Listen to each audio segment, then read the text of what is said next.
Bonjour, vous souhaitez intervenir sur les marchés financiers de manière simple et efficace? Eh bien, bienvenue sur Option Trading Tool, qui est une chaîne spécialisée dans les options et qui a pour but de vous faciliter le trading. Je suis Patrick, je suis développeur informatique et trader indépendant depuis plus de 10 ans et je me suis spécialisé dans les options. Donc j'ai donc marié ces deux activités et j'ai créé des algorithmes de trading qui aujourd'hui m'envoient directement dans ma boîte email les opportunités de trading. Donc si vous souhaitez vous aussi bénéficier de cette opportunité et de ces programmes et en plus d'en bénéficier gratuitement, je vous donne rendez-vous à la fin de cette vidéo et vous aurez ainsi tous les éléments qui vous permettront de bénéficier de cette offre gratuite. Donc voyons voir maintenant dans la vidéo ce que les opportunités de trading qui ont été générées par ces algorithmes ont réalisé et produit sur le marché.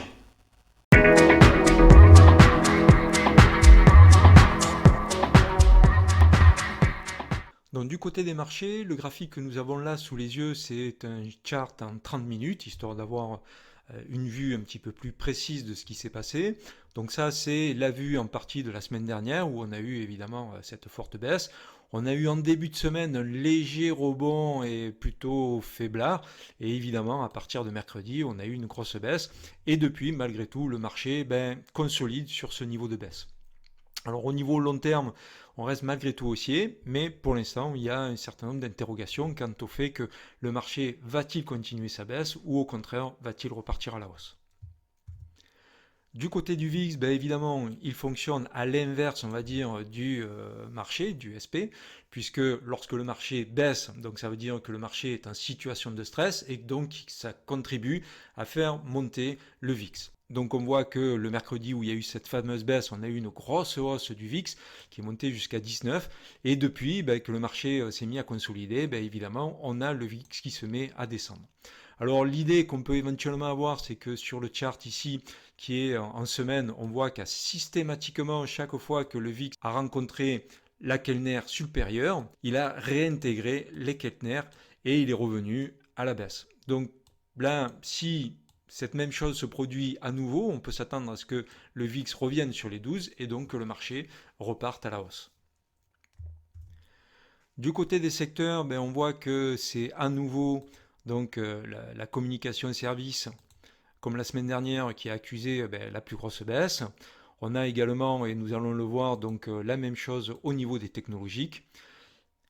Les consommateurs également ont connu une belle baisse.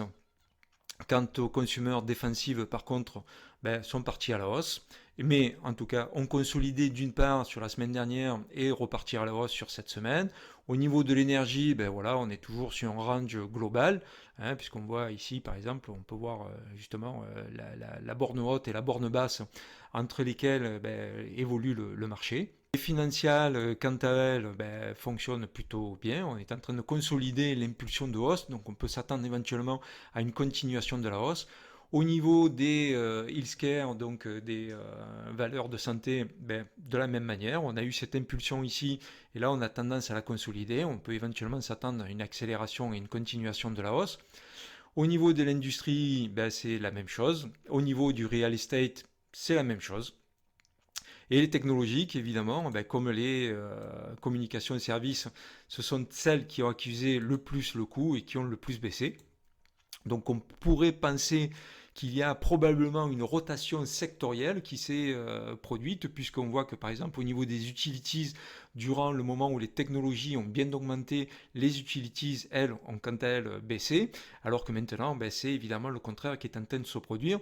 D'où la nécessité, évidemment, vous l'aurez compris, de diversifier son portefeuille et de ne pas avoir des positions ouvertes uniquement sur un secteur d'activité, mais d'avoir au contraire diversifié son portefeuille en ouvrant des positions sur des secteurs qui sont évidemment différents les uns des autres. Alors du côté des algorithmes, qu'est-ce qui s'est passé? Nous avons eu donc un besoin en capital sur la semaine qui vient de s'écouler de 26 500 $. 53 opérations ont été clôturées pour un taux de réussite de 66% et finalement un retour sur investissement de 38%, bien que la semaine ait plutôt mal commencé, mais on peut le comprendre compte tenu de ce que nous venons de voir. Et elle s'est bien terminée justement grâce à la diversification, puisque c'est majoritairement les valeurs dans des secteurs qui ont plutôt progressé durant cette semaine, qui ont clôturé en gain et qui ont contribué à ce que l'equity curve ici soit à la hausse. Par contre, bien que la semaine dernière j'avais dit qu'on pouvait s'attendre à ce que cette semaine on rencontre des difficultés majeures compte tenu du fait qu'un certain nombre des stratégies qui étaient actuellement ouvertes sur le marché n'avaient pas clôturé et étaient probablement en perte. Je pense qu'elles le sont toujours, mais qu'elles n'ont toujours pas clôturé et ne sont pas arrivées à la maturité de leur date d'expiration, d'où le fait qu'on n'a pas une equity curve qui soit négative, même si la semaine a démarré de manière négative, mais c'est finalement terminé de manière positive. Je pense que tôt ou tard, de toute façon, cela va arriver, à moins évidemment d'un rebond du marché qui entraînerait les valeurs actuellement à la baisse à finalement clôturer en gain. Au niveau des statistiques, on peut voir qu'entre les call debit spread et les put credit spread, on est toujours à peu près à 80% du nombre de trades ouverts par ces deux stratégies. Et on voit également qu'on a une diversification des stratégies un petit peu plus importante, puisqu'on voit que d'autres stratégies sont venues s'inviter, et comme les strangle buy, les put debit spread et les iron condor short. Donc on voit qu'au niveau des pertes, c'est les call debit spread qui ont participé pour une majeure partie d'entre elles, puisque ça participe à 85%. Pour ce qui est des gains, on est passé de 90% la semaine dernière à 67% avec les call debit spread. On a donc une meilleure répartition des gains en fonction des stratégies. Les put debit spread, quant à eux, participent à 17% du montant des gains et les put credit spread ne participent qu'à 2,91, puisque ça c'est un constat qu'on peut faire, puisque généralement ce sont les call debit spread et les put credit spread qui participent majoritairement aux gains, et là on voit que les put credit spread n'y ont quasiment pas participé. Je pense que c'est en partie dû à ce que j'ai évoqué tout à l'heure, à savoir qu'un certain nombre d'entre eux sont en perte latente, mais qui ne sont pas arrivés à maturité, et le peu d'entre eux qui ont été jusqu'à présent clôturés l'ont été pour une bonne partie probablement en perte. Mais en tout cas, ce sont les put debit spread qui, et on peut le comprendre compte tenu de la baisse du marché, puisque les put debit spread, ce sont des stratégies qui jouent plutôt le marché à la baisse, ont quant à elles, cette semaine, participé à hauteur de 17% des gains. Au niveau des taux de réussite, on voit que les strangle buy ont réussi quant à eux dans 83% des cas, avec un gain qui est à peu près similaire aux pertes. On gagne 67% quand on perd 69% du montant investi. Et on a par contre un taux de réussite de 83%. Donc ça peut s'expliquer par le fait que des stratégies ont probablement été ouvertes à un moment donné où la volatilité était basse.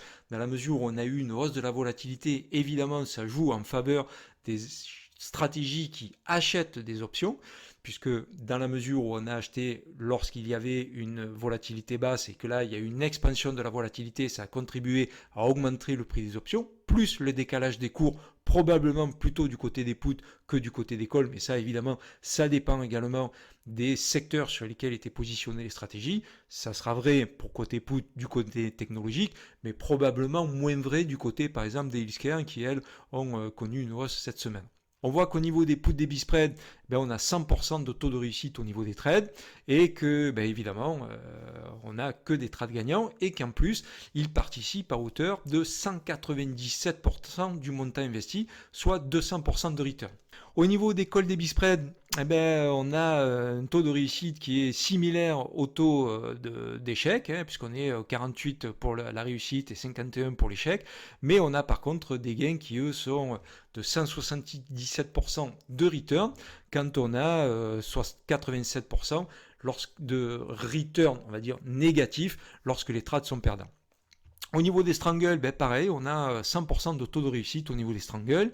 Au niveau des Iron Condor, on a également 100% de taux de réussite, ce qui est plutôt évidemment une bonne nouvelle. Par contre, au niveau des put credit spread, on a quand même malgré tout 70% de taux de réussite, bien qu'on a plutôt pour habitude d'être à 80 voire au-delà. Là, on a légèrement baissé, on n'est plus qu'à 70% de taux de réussite. Mais par contre, au niveau des pertes, les pertes représentent 51% du montant investi, quand elles représentent à peine 14% du montant investi quand c'est en gain. Les pertes sont donc 3 fois plus élevées que les gains lorsque les put credit spread gagnent, avec un taux de réussite qui est quant à lui à peine 2 fois un peu plus de 2 fois supérieur, ce qui évidemment d'un point de vue global amène des pertes réalisées par les puts credit spread. Au niveau de la distribution des cours, on voit que effectivement le début de semaine a été un petit peu, on va dire, contrasté, aussi bien en termes de nombre de trades gagnants que de nombre de trades perdants, et que la perte moyenne, même s'il y a eu de jolis gains en début de semaine, la perte moyenne reste de manière relative plus élevée que les gains moyens durant le début de la semaine, d'où le fait qu'on ait eu une equity curve qui est évoluée en territoire négatif. Par contre, dans le restant de la semaine, on a eu là évidemment un nombre de trades gagnants beaucoup plus important que le nombre de trades perdants, avec en plus des gains moyens nettement supérieurs aux pertes moyennes. Si maintenant on regarde ce qui s'est passé donc depuis le début de la production, donc on a un nombre d'opérations de 2809, un taux de réussite de 73,87% et un retour sur investissement de 132%. Donc évidemment, dans la mesure où la semaine s'est terminée de manière positive, il est évident qu'on a à nouveau fait un all-time high et que les algorithmes continuent donc à bien surperformer le marché, ce qui est évidemment une note totalement positive.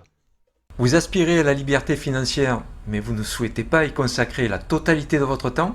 Profitez de centaines de stratégies backtestées sur plus de 8 ans d'historique et tous les jours, recevez dans votre boîte email les opportunités générées par ces stratégies. Ainsi, dans votre boîte email, vous recevez des fiches claires et détaillées. Vous savez quand, le jour où vous recevez l'opportunité, vous savez quoi, le ticker, ici NVDA, vous savez le type de stratégie que vous devez ouvrir, ici un long call debit spread, les strikes que vous devez acheter et le strike que vous devez vendre, et vous connaissez également la date d'échéance pour laquelle le trade doit être ouvert. Et vous avez également la totalité des statistiques de la stratégie, qui comprennent aussi bien les informations durant les périodes de backtest que durant la période de mise en production, puisque toutes les stratégies ont été mises en production en réel sur le marché. Ainsi, vous avez toutes les informations qui vous permettent de prendre une décision claire, nette et précise. Si vous êtes intéressé, inscrivez-vous dans le lien qui est en description et bénéficiez d'un mois totalement gratuit durant lequel vous pourrez profiter pleinement de tous les outils qui sont mis à votre disposition sur la plateforme et bien sûr, vous recevrez directement dans votre boîte email toutes les opportunités du jour. Vous bénéficierez également d'une heure de coaching avec moi, de sorte à me poser toutes les questions que vous souhaitez.